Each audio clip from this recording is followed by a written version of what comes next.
Hello everyone, my name is Kunal Kumar. तो बच्चों, आज हम स्टार्ट करने वाले हैं एक चैप्टर जिसका नाम है overhead cost.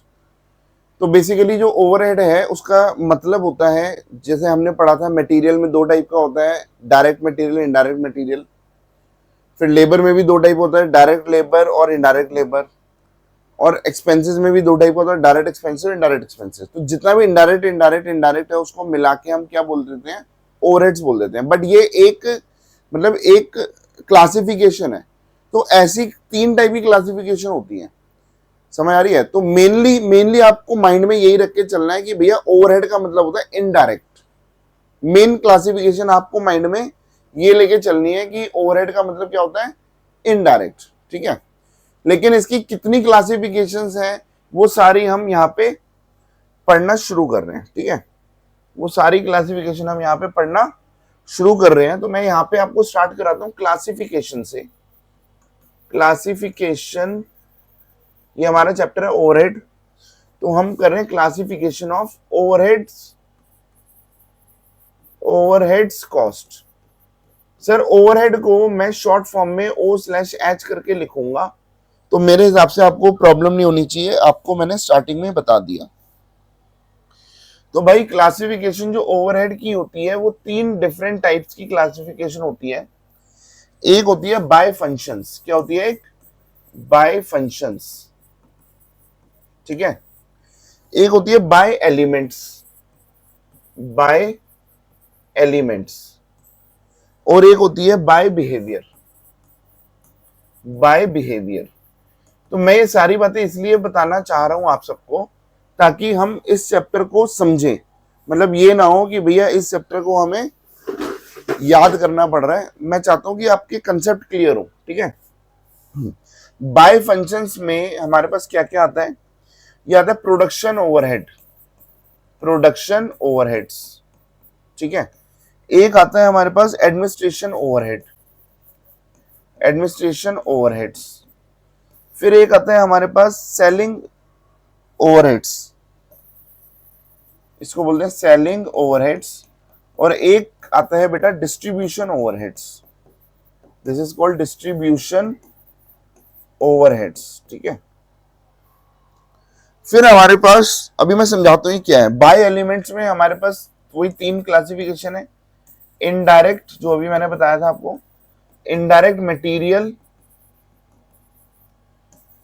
Indirect labour, indirect expenses. By behaviour में आता है फिक्स्ड ओवरहेड, इसमें आता है फिक्स्ड ओवरहेड। फिर आता है वेरिएबल ओवरहेड, और फिर आता है हमारे पास सेमी वेरिएबल ओवरहेड।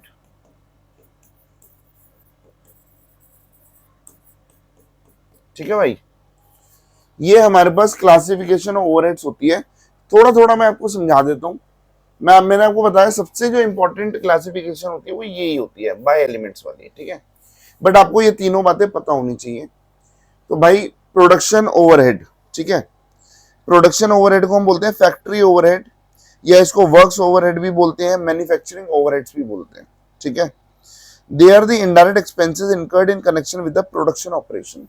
तो जब हमारी फैक्ट्री में प्रोडक्शन हो रही होती है तो कुछ हमारे पास इनडायरेक्ट फैक्ट्री के अंदर कुछ खर्चे होते हैं, उन सबको हम बोलते हैं इनडायरेक्ट, सॉरी उनको बोलते हैं प्रोडक्शन ओवरहेड।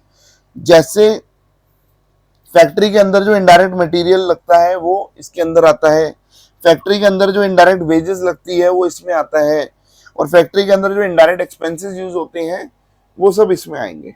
समझ आ रही है? तो ये फैक्ट्री से रिलेटेड है, ऐसे ही एडमिनिस्ट्रेशन से रिलेटेड है।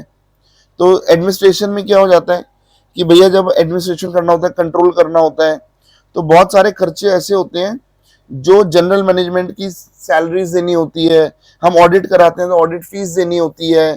ठीक है, किसी ने हमारे ऊपर केस कर दिया तो हमें केस लड़ना होता है, हमें टेलीफोन के खर्चे भुगतने होते हैं, पोस्टेज के खर्चे भुगतने होते हैं, तो एडमिनिस्ट्रेशन ओवरहेड होता है। ठीक है, स्टेशनरी का खर्चा होता है, प्रिंटिंग का खर्चा होता है, ये सब एडमिनिस्ट्रेशन होता है। Right, selling overhead, selling and distribution को एक ही कैटेगरी कई बार मान लिया जाता है, मैंने यहाँ पे अलग अलग कैटेगरी बना के आपको दिखाया है। तो भाई सेलिंग ओवरहेड क्या होता है? जब हम अपनी सेलिंग से रिलेटेड हमारे कुछ एडिशनल खर्चे होते हैं, उसको हम बोलते हैं सेलिंग ओवरहेड। जैसे एडवर्टीजमेंट का खर्चा हो गया, ठीक है, जैसे हमें अपनी सेल्स पर्सनल होता है, जो सेल्स स्टाफ होता है, उसको हम कहीं भेज रहे हैं तो उसको आने जाने के पैसे देने पड़ते हैं, ठीक है। तो ये सारे जो ट्रेवलिंग एक्सपेंस, कई बार पैसे मर जाते हैं, वो सब हमारे सेलिंग ओवरहेड होते हैं। और डिस्ट्रीब्यूशन ओवरहेड होता है जो रिलेट करता है कि भैया फैक्ट्री के बाद जो कस्टमर तक जब माल पहुंचता है तो उसके बीच में बहुत सारे खर्चे होते हैं। जैसे पैकिंग कॉस्ट होती है, वो हमारे डिस्ट्रीब्यूशन ओवरहेड के अंदर आ जाता है, ठीक है। कैरेज आउटवर्ड आने जो बाहर मतलब भेजने के लिए जो भाड़ा लगता है वो हो गया। Delivery van expenses, warehousing cost, ये सब हमारा डिस्ट्रीब्यूशन ओवरहेड होता है। जनरली सेलिंग और डिस्ट्रीब्यूशन को एक कैटेगरी में भी डाल सकते हैं। आई होप कि ये सब समझ आ गया। लेकिन माइंड में क्या रखना है? इनडायरेक्ट। समझ आ रही है?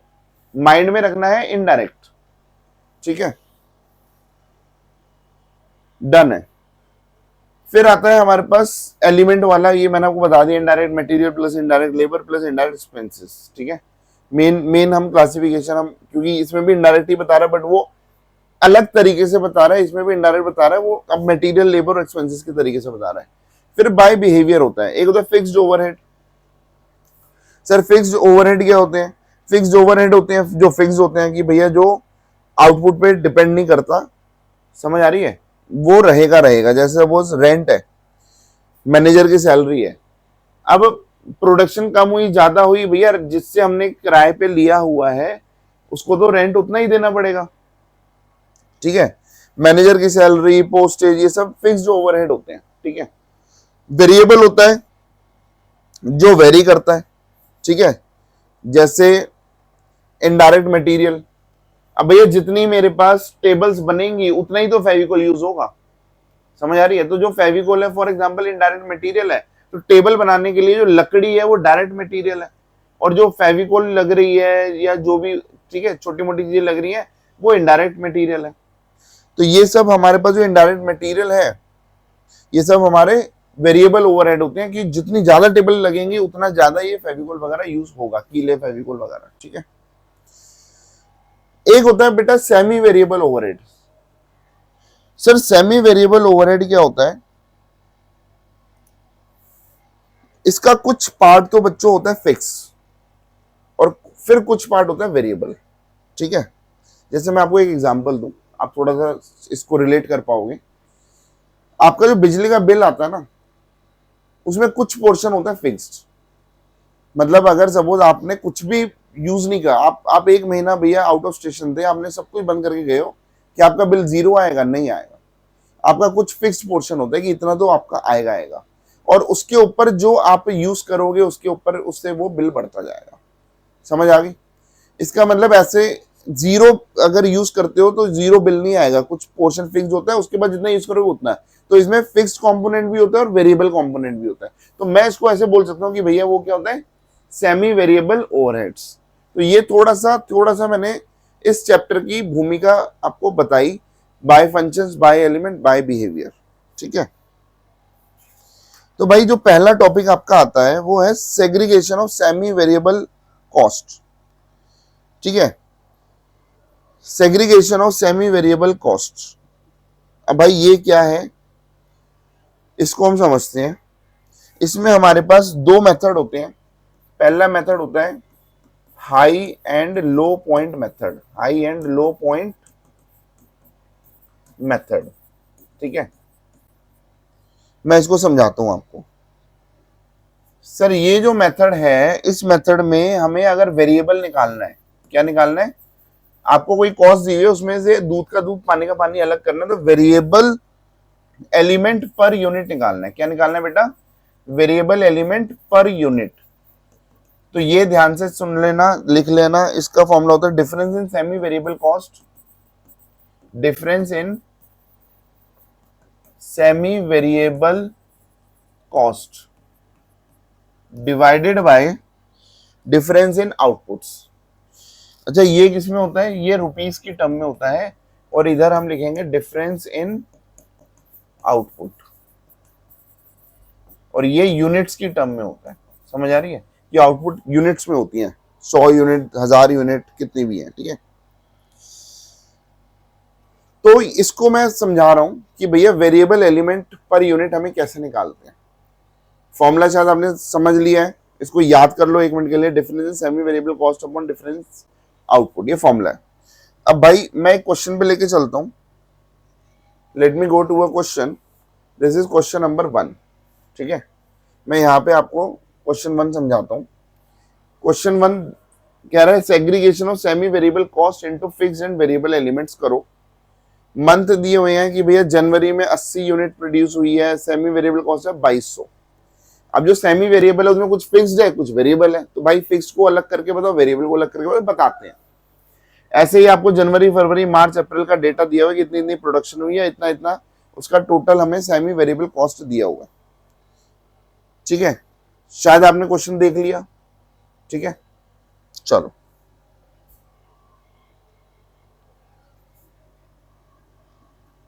अब ये जो क्वेश्चन है, तो हम क्या करेंगे, difference in semi variable cost.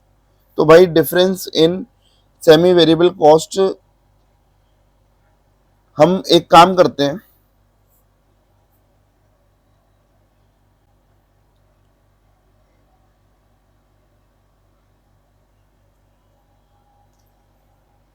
इस क्वेश्चन में अगर आप नजर मारोगे तो इसमें मैक्सिमम और मिनिमम क्या है आपको वो देखना है। ठीक है, बताओ मैक्सिमम कहाँ था? सर मैक्सिमम है 200। ठीक है, मैं यहां पे आपको लिख के बता देता हूं। ठीक है, मैक्सिमम है 200 और मिनिमम है 40। तो जो ऊपर न्यूमरेटर में हम लिख रहे थे difference in semi variable cost, और नीचे क्या था? नीचे था डिफरेंस इन आउटपुट। तो डिफरेंस इन आउटपुट कितना है? 160। तो मैं यहाँ पे मैं फॉर्मूले को लिख रहा हूँ, या लिख दूं यहाँ पे,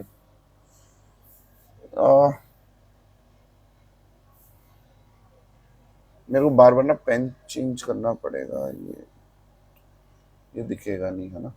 चलो भाई डिफरेंस इन यूनिट देख लो, 160 है। Difference in semi variable cost कितना है? मैक्सिमम कितना है? आपको मैक्सिमम लेना है और मिनिमम लेना है। मिनिमम 16 है। ठीक है, तो बताओ इन दोनों का डिफरेंस कितना हो गया? 2400। तो उस फॉर्मूले में ऊपर आएगा 2400 difference in semi variable cost, और नीचे आएगा 160। समझ आ रही है? ये यहाँ पे दिख रहा है आपको। तो मैं अब अपने उस पर चलता हूँ। ठीक है, तो ऊपर कितना आया बेटा? हाँ जी बच्चों, तो हमारा फॉर्मूला था difference in semi variable cost upon difference in output. तो जो अभी हमने दिखाया, तो भाई इस क्वेश्चन में हमारा जो डिफरेंस, दोनों का डिफरेंस देखा था ना? ठीक है, तो वो जो डिफरेंस है, ऊपर 2400 आया, नीचे 160 आया, 15 आ गया आंसर। ठीक है, तो अब हम किसी एक का डेटा लेते हैं। फॉर एग्जांपल फरवरी का डेटा लेते हैं। तो फरवरी का डेटा कह रहा है कि 40 यूनिट्स बनाई है और सेमी वेरिएबल कॉस्ट है 1600। तो मैं इसकी वेरिएबल कॉस्ट निकाल लूंगा कैसे? 40 को 15 से मल्टीप्लाई करूंगा, तो ये कितना आ गया बच्चों? 600। ठीक है, इसका मतलब क्या हो गया भैया? 1600 रुपए जो सेमी वेरिएबल कॉस्ट है, उसमें 600 रुपए आपकी वेरिएबल है, तो बाकी कितनी हो गई? 1600 में 600 माइनस किया तो 1000 रुपए फिक्स कॉस्ट आ गई। 1000 रुपए क्या आ गई बच्चों? Fix cost. ठीक है, अब अगर 1000 रुपए फिक्स कॉस्ट है, तो मैं यहां पे आपको करके दिखाता हूं। इधर ही मैं बना देता हूं। भैया फिक्स कॉस्ट मेरी कितनी है? सर यहाँ पे 1000 है। सर यहाँ पे 1000 है तो हर जगह 1000 होगी। तो हर जगह कितनी होगी? 1000, क्योंकि फिक्स कॉस्ट तो आउटपुट पे चेंज होती नहीं। समझ आई? और वेरिएबल कॉस्ट कितनी होगी? सर इधर 2200 में 1000 माइनस किया तो ये हो गया 1200। ठीक है, ये हो गया 600, ये हो गया 1800। ऐसे माइनस करते करते आप वेरिएबल कॉस्ट भी निकाल लोगे। आई होप कि इसमें कोई प्रॉब्लम नहीं है। ठीक है, चलो अब हम अपना अगला मेथड, ये था high and low point method. अब अगला जो मेथड है वो हम करने वाले हैं, जिसका नाम है मेथड ऑफ एवरेजेस। क्या नाम है बच्चों? Method of averages. इधर देखेंगे वेरिएबल एलिमेंट पर यूनिट का फॉर्मूला है difference in average cost upon difference in average output. Sir average cost word लगा दिया इन्होंने, क्या लगा दिया, एवरेज कॉस्ट। भाई इसमें था difference in semi variable cost, उसमें अब फॉर्मूला हो गया डिफरेंस इन एवरेज कॉस्ट, ठीक है। ऐसे ही इसमें नीचे difference in average output. Sir ये एवरेज क्या है, और इस मेथड का नाम ही है मेथड ऑफ एवरेजेस। तो भाई ऊपर क्या है फॉर्मूला, बस इसको ध्यान रखो, डिफरेंस इन एवरेज कॉस्ट, ठीक है। मैं क्वेश्चन पे चलता हूँ, क्वेश्चन में आपको समझाता हूँ, क्वेश्चन में आपको समझाता हूँ कि मैं इस डेटा को जनवरी फरवरी मार्च अप्रैल मई जो इसको दो पार्ट में डिवाइड कर दिया, दो पार्ट में डिवाइड कर दिया। अब मुझे क्या करना है, इसका एवरेज निकालना है, इसका एवरेज निकालना है, इसका एवरेज निकालना है, इसका एवरेज निकालना है। प्रेजेंटेशन आप कैसे भी दिखा सकते हो। भाई इसका जो एवरेज आया, ठीक है, जो हम इसका एवरेज ले रहे हैं, इसका एवरेज आ गया 80, इसका जो एवरेज आया वो आ गया 500 डिवाइडेड बाई 3, ठीक है। तो हमने फ्रैक्शन में लिया, पॉइंट पे नहीं जाना, ठीक है। इसका एवरेज आ गया 2200, ठीक है, और इसका एवरेज आया 3500, ठीक है, 3500। तो भाई कुछ नहीं करना, ऊपर फॉर्मूला था डिफरेंस इन एवरेज कॉस्ट, तो 3500 माइनस 2200, और नीचे क्या आ जाएगा, दिस माइनस दिस, ठीक है, जो मैं आपको इस फॉर्मूले के थ्रू अब मैं बता रहा हूं। तो ये मैंने 3500 minus 2200 upon 500 divide by 3 minus 80 हमने किया, ठीक है, ये हमने किया, और ये ₹15 मेरा वेरिएबल आउटपुट आ गया। भैया अब कोई फरवरी उठा लूंगा, कोई भी महीना उठा लूंगा, जैसे फरवरी उठाते हैं इसको 15 से मल्टीप्लाई किया तो वेरिएबल आ गया, इसमें से वेरिएबल को माइनस किया तो फिक्स्ड आ गया। फिक्स सबके लिए सेम होता है, तो सबका वेरिएबल आप निकाल लोगे, या इंडिविजुअली आपको सबको अलग अलग वेरिएबल निकालना है तो भाई उसका कोई सेंस बनता नहीं, निकालना चाहते हो निकाल लेना, ठीक है। फिर हमारे पास ये था मेथड ऑफ एवरेजेस। फिर हमारे पास थर्ड मेथड आता है बेटा स्कैटर डायग्राम। क्या आता है ये, स्कैटर डायग्राम। इधर हम क्या करेंगे, आउटपुट, उसी क्वेश्चन को बता रहा हूं, इधर हम आउटपुट बना लेंगे, एक आउटपुट था, एक सेमी वेरिएबल कॉस्ट था, तो इधर आउटपुट बना लेंगे, इधर सेमी वेरिएबल कॉस्ट बना लेंगे इन 1000। तो हम प्लॉट कर रहे हैं, बस पॉइंट को प्लॉट कर रहे हैं। सर प्लॉट कैसे कर रहे हैं, पहला क्या था 80 और 22, क्योंकि थाउजेंड्स में लिया हुआ है, तो 80 और 22 अप्रॉक्स यहाँ पे कहीं आएगा, मैंने ये पॉइंट बनाया था पहले। फिर अगला 40 और 16 ये पॉइंट बनाया था। ऐसे पॉइंट बना के एक लाइन आ जाएगी, इस लाइन को हम बोलेंगे line of best fit semi variable cost, ठीक है। और ये यहां से स्टार्ट हो रहा था, तो इधर ये जो लाइन डालेंगे इसको बोलेंगे फिक्स कॉस्ट वाली लाइन, और ये जो डिफरेंस है, ये जो आपका जो डिफरेंस है इसको बोलेंगे वेरिएबल कॉस्ट। समझ आ रही है, ये जो गैप है ये वेरिएबल कॉस्ट है, कि जितना प्रोडक्शन बढ़ता जाएगा वेरिएबल कॉस्ट बढ़ती जाएगी। समझ आ रही है, ठीक है। तो ये था हमारे पास बच्चों, ये था हमारे पास 3 हमने मेथड करे, जिसकी हेडिंग थी segregation of semi variable cost. अब हमारे पास एक कंसेप्ट आता है जिसको हम बोलते हैं ओवरहेड डिस्ट्रीब्यूशन। क्या बोलते हैं, ओवरहेड डिस्ट्रीब्यूशन। तो ओवरहेड डिस्ट्रीब्यूशन में बच्चों आपको 2 कंसेप्ट जरूर समझने हैं, एक होता है एलोकेशन, एक होता है अपॉर्शनमेंट। तो एलोकेशन और अपॉर्शनमेंट को मुझे आपको समझाना बहुत जरूरी है, और मैं इसको समझा रहा हूं, ठीक है। भाई एलोकेशन होता है जो बटा बटाया होता है, आप इधर लिख सकते हो, एलोकेशन का मतलब होता है जो बटा बटाया होता है, ठीक है। इसको हम क्या बोल सकते हैं, जो बटा बटाया होता है।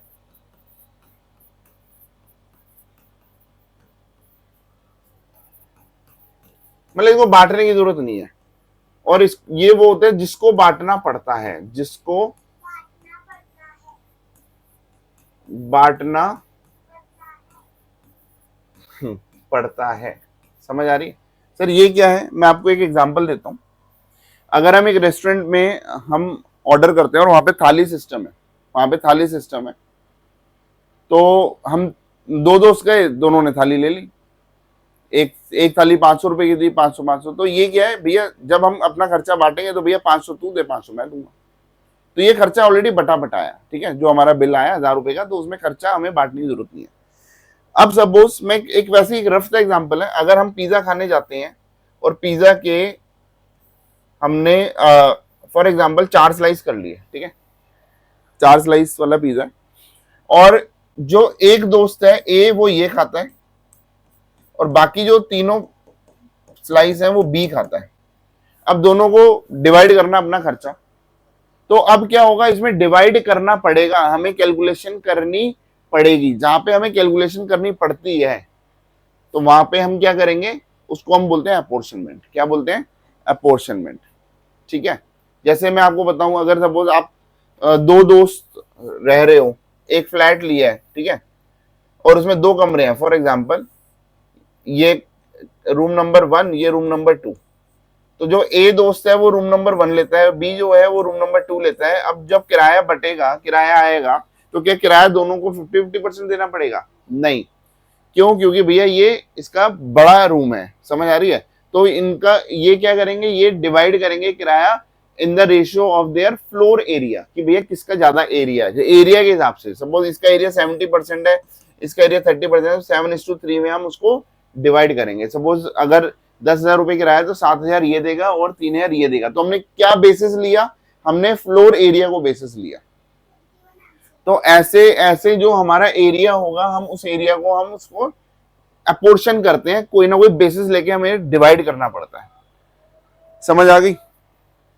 फॉर एग्जाम्पल, अब मैं ये बातें क्यों बता रहा हूं कि भाई एक जो फैक्ट्री होती है, एक कंपनी जो होती है, उसके जरूरी नहीं है कि वो एक ही चीज प्रोड्यूस कर रही है, तो उसमें बहुत सारे डिपार्टमेंट हो सकते हैं। समझ आ रही है? फॉर एग्जाम्पल ये हो गया डिपार्टमेंट ए, ठीक है, जो पेन बनाती है। सपोज एक कंपनी है जो जिसका काम है पेन, पेंसिल और इरेजर बनाना। ये डिपार्टमेंट बी है जिसमें पेंसिल बनती है। ये बहुत सारे डिपार्टमेंट है।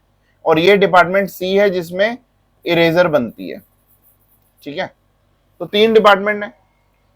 अब जब हम खर्चा तीनों में डिवाइड करना है, हमें तीनों का, भैया तीनों की अलग अलग कॉस्टिंग मुझे पता लगनी चाहिए कि भैया पेंसिल की कितनी कॉस्ट आ रही है, पेन की कितनी कॉस्ट आ रही है। तो पहले तो डिपार्टमेंट में हमें कॉस्ट डालनी पड़ेगी। अगर मुझे मुझे फैक्ट्री का किराया देना है, तो किराया तीनों के हिस्से में इक्वल नहीं डाल सकता, क्योंकि इसका एरिया ज्यादा, तो एरिया के हिसाब से इनका किराया जाएगा।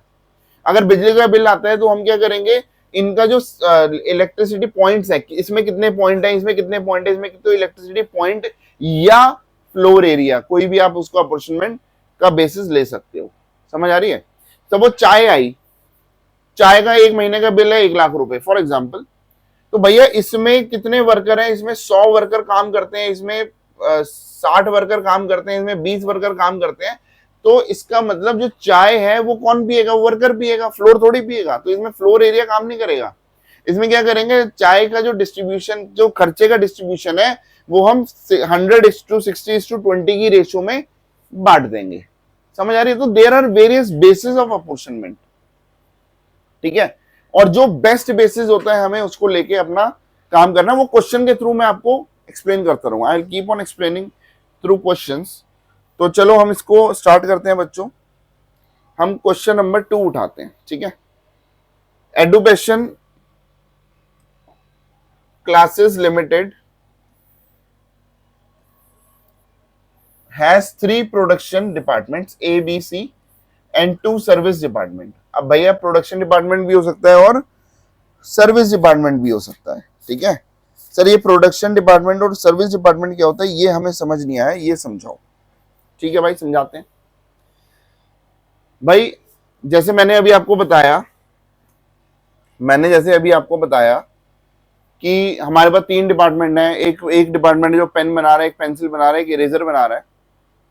तो तीनों डिपार्टमेंट में, ये तो प्रोडक्शन डिपार्टमेंट हो गई। 2 डिपार्टमेंट ऐसा भी हो सकता है और भी हो जिसका काम है, एक डिपार्टमेंट मैंने बना दिया सर्विस डिपार्टमेंट, मतलब उस सर्विस में भी उसका नाम लिख दिया रिपेयरिंग डिपार्टमेंट। ठीक है, कि भैया इसमें जो मशीनें हैं, मैंने मतलब उसमें इंजीनियर्स और उसमें सारे लोग हैं जिनका काम ये है कि भैया बहुत बड़ी फैक्ट्री है, तो जिसका काम ये है कि भैया अगर पेन की कोई मशीन खराब हो जाए तो भैया उसको फटाफट आके ठीक करें। तो उनका काम है, और सारी रिपेयरिंग और सर्विसिंग करना, ये सब करना है। ठीक है, तो मैंने एक अलग से डिपार्टमेंट बना दिया जिसमें भैया इंजीनियर्स हैं, राइट। एक अलग से मैंने एक डिपार्टमेंट और बना दिया जिसका काम है क्लीनिंग क्लोथ्स डिपार्टमेंट। मतलब मेरी बहुत बड़ी फैक्ट्री है, तो उसमें जितने भी वर्कर हैं सब अपनी अपनी ड्रेस, सब ड्रेस पहनते हैं, ये वो, तो उनका लॉन्ड्री वॉन्ड्री, क्लीनिंग, वॉशिंग, वो सब डिपार्टमेंट एक अलग से बनाया हुआ है। तो भैया इन दोनों का काम क्या है? इन दोनों का काम फाइनल प्रोडक्शन करना नहीं है। इन दोनों का देखो, फाइनल प्रोडक्शन क्या है, मेन काम क्या है? पेन बनाना, पेंसिल बनाना, इरेजर बनाना, उसको बेचेंगे, पैसा कमाएंगे। लेकिन उसको बेचने के लिए वी नीड कि भैया हमारी मशीनें ढंग से काम तो करती रहे। समझ आ रही है? हमारे जो वर्कर्स हैं उनको ढंग से वो ड्रेस वगैरह जो भी है उनको ढंग से टाइम पे मिले। समझ आ रही है? ठीक है, तो उनका काम क्या है? अब कोई बाहर से बंदा आएगा, वो बोलेगा कि भैया मेरे को अपनी गाड़ी की सर्विस या मेरे को एक मशीन की सर्विस करानी है, तो हम उसको मना कर देंगे, भाई हम बाहर के लोगों की या बाहर की मशीनों की सर्विस नहीं कर रहे, हम अपनी सर्विस के लिए हमने डिपार्टमेंट खोला है। तो ये जो दो सर्विस डिपार्टमेंट है वो आपने अपने डिपार्टमेंट्स, अपने प्रोडक्शन डिपार्टमेंट को फैसिलिटेट करने के लिए खोला है। तो जब हम खर्चा डिस्ट्रीब्यूट करेंगे तो पहले पांचों में डिस्ट्रीब्यूट करेंगे। समझ आ रही है? क्योंकि खर्चा यहां भी लग रहा है, यहां भी लग रहा है, चाय इधर भी आ रही है, इधर भी आ रही है, इधर भी आ रही है, इधर भी। फिर जो सर्विस डिपार्टमेंट वाली जो चाय का खर्चा है वो उनका खर्चा नहीं है, वो इनकी हेल्प के लिए खर्चा था, तो उन खर्चे को दोबारा इसमें एलोकेट करते हैं। तो समझ आ रही है? तो जो सर्विस के दो डिपार्टमेंट है उसका खर्चा भी हम इधर डालेंगे। मैं अभी क्वेश्चन के थ्रू आपको बताता हूँ, ठीक है? पहले एक बार आप क्वेश्चन पढ़ लो। The following figures are extracted from the records. Rent and rates 5,000 का खर्चा है, इनडायरेक्ट वेजेस 1,500 का खर्चा है, डेप्रिसिएशन ऑफ मशीनरी है 10,000 का खर्चा है, ठीक है? General lighting 600, power 1,500, sundry expenses 10,000। The following details are further available, ठीक है? ये हमारे पास और भी डिटेल दी है, फ्लोर स्पेस दिया हुआ है, ताकि इन्होंने और इंफॉर्मेशन दे दी कि जब मुझे खर्चा अगर बांटना पड़ेगा तो उसके लिए कोई बेसिस होगा। भैया बेसिस की इंफॉर्मेशन भी तो दोगे, ठीक है? लाइट पॉइंट्स हैं इतने, ठीक है? लाइट पॉइंट मतलब एक खटके, ठीक है? Horse power of machine, value of machine, ठीक है ना? वैल्यू ऑफ मशीन क्यों चाहिए भैया? डेप्रिसिएशन किस पे डिपेंड होता है? वैल्यू ऑफ मशीन पे। भैया मर्सिडीज है तो उसका डेप्रिसिएशन ज्यादा ही आएगा ना 1 साल का, और ऑल्टो है उसका डेप्रिसिएशन कम ही आएगा। तो it depends on the value of machine, right? Apportion the cost to the various department on the most equitable basis, जो सबसे इक्विटेबल बेसिस है, सबसे प्रॉपर बेसिस है, उससे हम ओवरहेड डिस्ट्रीब्यूशन समरी बनानी है। क्या बनानी है बच्चों? Overhead distribution summary. तो ये क्वेश्चन है, दिस इज योर क्वेश्चन। और मैं मतलब भाई इसका ये जो पीडीएफ अगर होगी, मतलब पीडीएफ जो है उसका प्रिंट आउट ले लेना, मैं इसको डिस्क्रिप्शन में शेयर कर दूंगा, ठीक है? समझ आई? चलो, now let us move to the question, ठीक है? Let us move to the question, ठीक है? अब मैं आपको इसका सॉल्यूशन बता रहा हूं, ठीक है? तो हम बना रहे हैं बेटा ओवरहेड डिस्ट्रीब्यूशन समरी। क्या बना रहे हैं? ओवरहेड डिस्ट्रीब्यूशन समरी, ठीक है?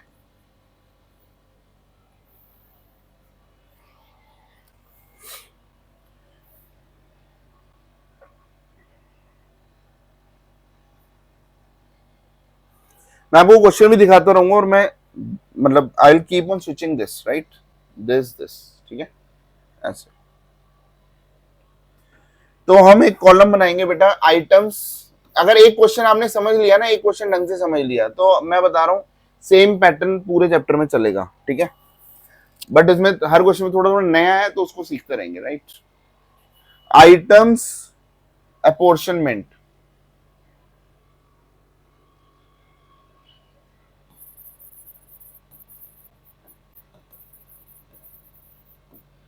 ठीक है? इधर हम लिख रहे हैं बेसिस ऑफ, इधर लिख रहे हैं टोटल, ठीक है? ये हम ऐसे ये टेबल बना लेते हैं अपनी।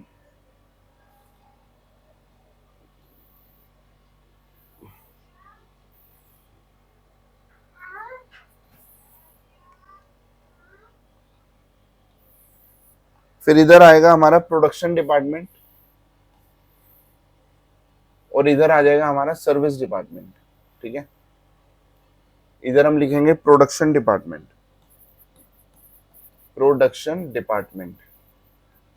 सर्विस डिपार्टमेंट, ठीक है? तो production department A B C है, ये हो गया A B C production department है, और ये जो डी और ई है ये हमारा सर्विस डिपार्टमेंट है, ठीक है? भाई ध्यान से समझना, ध्यान से एकदम, ठीक है? चलो अब हम चलते हैं क्वेश्चन पे। ठीक है, let us move to question. तो क्वेश्चन में आपको बेटा देखो स्टार्टिंग से कहानी चलाते हैं। रेंट एंड रेट्स, बताओ रेंट एंड रेट्स का खर्चा मुझे डिस्ट्रीब्यूट करना है। पहला जो क्वेश्चन है ना वो है कि भैया पांचों में डिवाइड कर दो।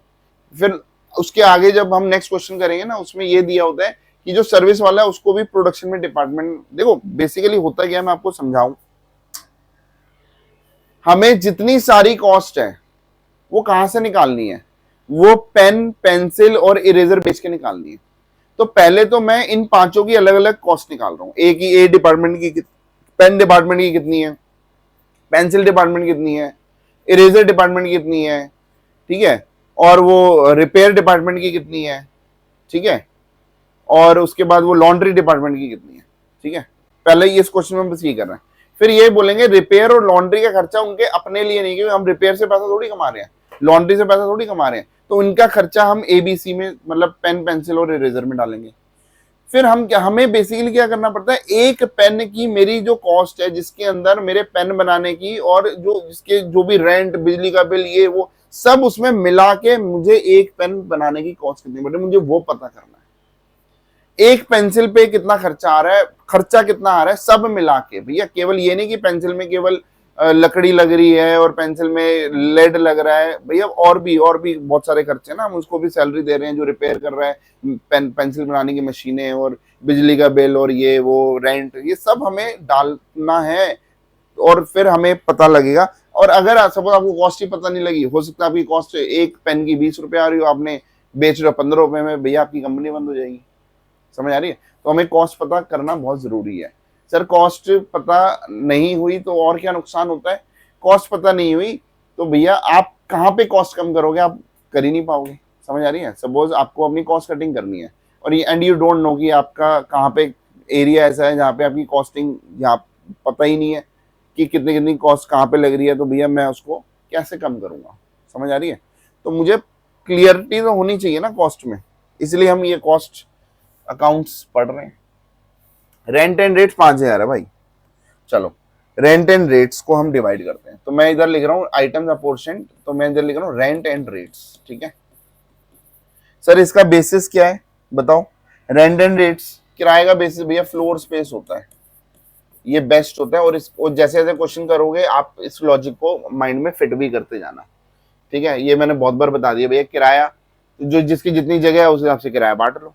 ठीक है, कितने रुपए था, कितने रुपए था रेंट एंड रेट्स? 5,000 था सर। ठीक है भाई, इधर लिख दो 5,000। अब 5,000 को डिवाइड करो, कैसे डिवाइड करें सर? अरे भाई ये हमें फ्लोर स्पेस दिया हुआ ना, 20,000 टोटल एरिया है, ए के हिस्से में 4,000 आ रहा है, बी के हिस्से में 5,000, ये एरिया है, ये स्क्वायर फीट मान लो। ठीक है, तो 4,000 5,000 6,000 4,000, तो ये रेशियो हो गई 4:5:6:4:1। समझ आई? तो इसका मतलब 5,000 को अगर मैं डिवाइड करूंगा, अगर मैं 5,000 को डिवाइड करूंगा, ठीक है, मैं इधर इधर ही लिख के दिखाता हूँ बेटा आपको। ठीक है, अगर मैं 5,000 को डिवाइड करूंगा तो ए के हिस्से में कितना आ जाएगा? 5,000 इंटू ये आया, देखो रेशियो हो गई 4:5:6, तो 4 अपॉन इनका जो टोटल है वो 20 दिया ही ऑलरेडी, 4/20। क्या ये लॉजिक समझ आ रहा है? तो ए के हिस्से में 5,000 रुपए का कितना हिस्सा आएगा? इतना। बी के हिस्से में कितना आएगा? 5,000 इंटू 5/20। सी के हिस्से में 5,000 इंटू 6/20। तो इस 5,000 रुपए को हम ऐसे डिवाइड कर देंगे। समझ आ रही है? समझ आ रही है? तो 5,000 को हमने डिवाइड किया भाई, ये ऐसे मैंने डिवाइड कर दिया, मैं डायरेक्ट बुक में देख के आंसर लिख रहा हूँ भाई। 1,000, 1,220, सॉरी 1,250, 1,500, 1,000 और 250। ठीक है, तो भैया तुम इतना इतना एरिया यूज करो, हिसाब से 5,000 का बिल तुम्हारे हवाले इतना इतना है। समझ आई? फिर उसके बाद आता है हमारे पास, उसके बाद नेक्स्ट चीज क्या आती है, मैं साथ साथ क्वेश्चन दिखा रहा हूं भाई। इनडायरेक्ट वेजेस क्या आता है? ये इनडायरेक्ट वेजेस,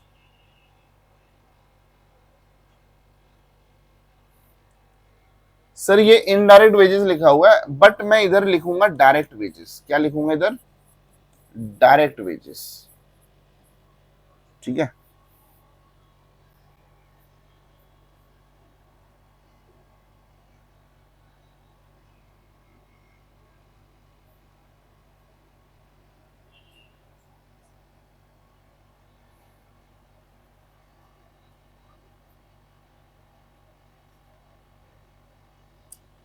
नहीं नहीं, वो इनडायरेक्ट अलग है सर। ये जो डायरेक्ट है, ये आपने कहाँ से लिखा?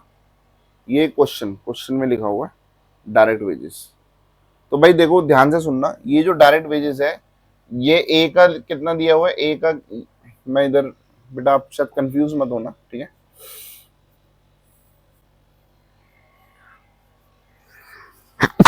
सॉरी, ये टोटल दिया हुआ है, समझ आ रही है? ये टोटल है, ये ए का है, ये बी का है, तो आप ऐसे समझना टोटल ए बी सी, है ना, डी ई, तो ये ऐसे ही समझते चलना। डायरेक्ट वेजेस ये टोटल है, तो ए के हिस्से का डायरेक्ट इतना है, बी का इतना है, सी का इतना है, डी का इतना है, ई का इतना है। तो मैं इस डायरेक्ट वेजेस की बात कर रहा हूँ, ठीक है, मैं इस डायरेक्ट वेजेस की बात कर रहा हूँ, समझ आई? ठीक है। अब भाई ये जो डायरेक्ट वेजेस है, मैं यहाँ पे लिख रहा हूँ, डायरेक्ट वेजेस में बेसिस क्या होगा? एक्चुअल। डायरेक्ट वेजेस में बेसिस क्या होगा? एक्चुअल। ठीक है भाई, कितना है सर? डी और ई का, डी और ई का 1500 और 500, 1500 और 500, बस। तो 15 प्लस 500 कितना हो गया? 2000 हो गया। कितना हो गया ये? 2000 हो गया। सर ये क्यों लिखा? ये देखो आप इनडायरेक्ट वेजेस, जो सॉरी जो डायरेक्ट वेजेस हैं वो तो 3000, 2000, 3000, ये तो 3 तो आपने लिखे नहीं, ये 1500 और 500 लिख दिए। ठीक है, ऐसा क्यों किया? ऐसा क्यों किया आप समझ रहे हो? मैंने ये 3 तो लिखे नहीं, मैंने लास्ट में सर्विस डिपार्टमेंट वाले लिख दिया 1500 और 500। सर ऐसा क्यों किया? ऐसा इसलिए किया, पहली बात तो ये ओवरहेड है, ओवरहेड डिस्ट्रीब्यूशन समझी है भैया। ओवरहेड क्या होता है? इनडायरेक्ट। सर पहली बात तो मुझे ये प्रॉब्लम है कि, मतलब मैं आपका डाउट ले रहा हूं, ठीक है। पहली बात तो आपको ये प्रॉब्लम होनी चाहिए कि भैया इनडायरेक्ट में डायरेक्ट कहां से आ गया, ठीक है। डायरेक्ट तो आना नहीं चाहिए क्योंकि इनडायरेक्ट ओवरहेड समरी बन रही है। इनडायरेक्ट ओवरहेड का मतलब इनडायरेक्ट होता है, ठीक है। तो आप डायरेक्ट क्यों ले रहे हो? और डायरेक्ट अगर ले भी रहे हो तो इन तीनों का लिया है, इन दोनों का, इन तीनों का नहीं लिया, इन दोनों का लिया है। ऐसा क्यों किया मैं आपको समझाता हूँ। भैया जो सर्विस डिपार्टमेंट है उसके लिए जो मेरे डायरेक्ट वेजेस जा रहे हैं ना, वो मेरे एबीसी के लिए, पेन पेंसिल और इरेजर के लिए इनडायरेक्ट है। ये बात समझ आ रही है? क्योंकि अगर मैं इसके वेजेस डायरेक्ट डालूंगा तो वो डायरेक्ट आ जाएगा, बट वो डायरेक्ट हम यहाँ पे डाल नहीं सकते क्योंकि ये तो ओवरहेड डिस्ट्रीब्यूशन समरी है। तो बेसिकली मैं आपको ये समझाना चाह रहा हूँ, सर्विस डिपार्टमेंट में जो भी डायरेक्ट वेजेस लगे हुए हैं वो हमारे जो main output, main production unit है उनके लिए इनडायरेक्ट होता है। समझ आ रही है? अगर वो कोई सर्विस कर रहे हैं हमारी मशीनों की तो वो बेसिकली वो इनडायरेक्ट है, वो इनडायरेक्ट है। समझ आ रही है? तो ये यहाँ पे जो भी वेजेस दी जा रही है वो, तो इसलिए मैंने यहाँ की वेजेस नहीं ली क्योंकि ये ओवरहेड है तो हम इनडायरेक्ट लेंगे, डायरेक्ट ले नहीं सकते। बट ये जो डायरेक्ट है, जो यहाँ के लिए डायरेक्ट होती है, वो हमारे कंपनी के लिए इनडायरेक्ट होती है। ये बात आप समझ लो, ठीक है। ठीक है सर, समझ ली। फिर तीसरा पॉइंट क्या आता है? तीसरा आता है, ठीक है,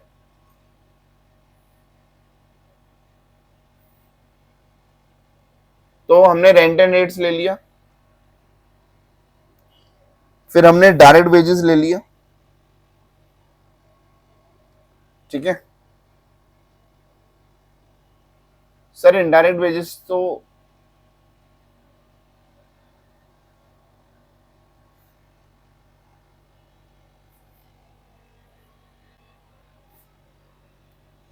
मतलब मुझे पहले इनडायरेक्ट वेजेस लेना चाहिए था अगर मैं सीरियल वाइज चल रहा हूँ। चलो कोई नहीं, इनडायरेक्ट वेजेस, ठीक है। तो सर जो इनडायरेक्ट वेजेस है वो कितना है? इनडायरेक्ट वेजेस का खर्चा 1500 है ना। देखो हम स्टार्टिंग से चलेंगे भाई। रेंट एंड रेट्स 5000 का मैंने कैसे डिवाइड किया आपको बता दिया। उसके बाद जो मेरा अगला आना था वो इनडायरेक्ट वेजेस आना था। कोई नहीं, मैंने बीच में थोड़ा जम्बल अप करके मैं डायरेक्ट वेजेस पहले बोल दिया। तो आप इनडायरेक्ट वेजेस को हम करते हैं 1500, ठीक है। तो इनडायरेक्ट वेजेस किस पे डिपेंड होगा? भैया इनडायरेक्ट वेजेस जो है वो डायरेक्ट वेजेस उसके बेसिस पे अपोर्शन होता है। समझ आ रही है?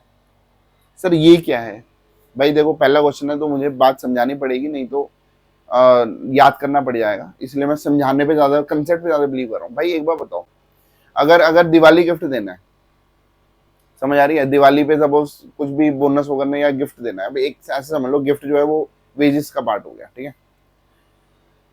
अब मुझे एक बात बताओ, जो कंपनी में चौकीदार है उसको जो गिफ्ट मिलेगा और जो कंपनी में जो सीनियर मैनेजर है उसको जो गिफ्ट मिलेगा, उन दोनों की जो वैल्यू होगी वो सेम होगी? नहीं होगी।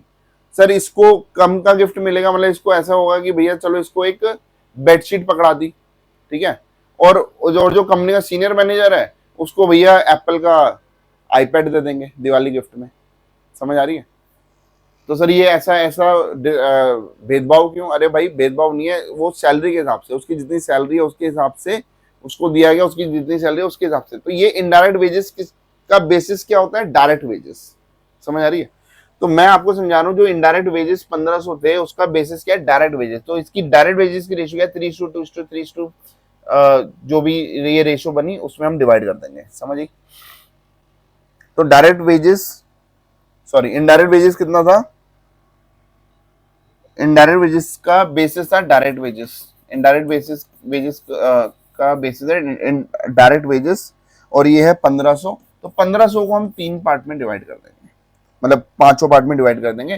तो ये हो गया 450, 300, 450, 225, 75। समझ आ गई? तो ठीक है भाई, हमने क्या किया? हमने रेंट एंड रेट्स कर दिया, हमने इनडायरेक्ट वेजेस कर दिया। अब हम चलते हैं डेप्रिसिएशन ऑन मशीनरी, इसके खर्चे को डिवाइड कर देते हैं। तो मैं इधर लिखूंगा डेप्रिसिएशन ऑन मशीनरी, ठीक है।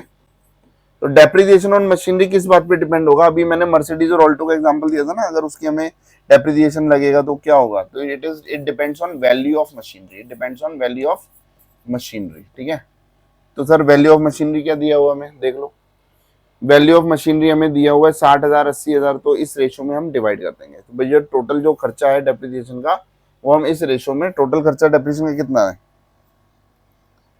10,000। तो 10,000 को हम उस रेशो में डिवाइड कर देंगे। तो ये आ गया 2400, 3200, 2400, 3200, 4200, 200 और 200, ठीक है।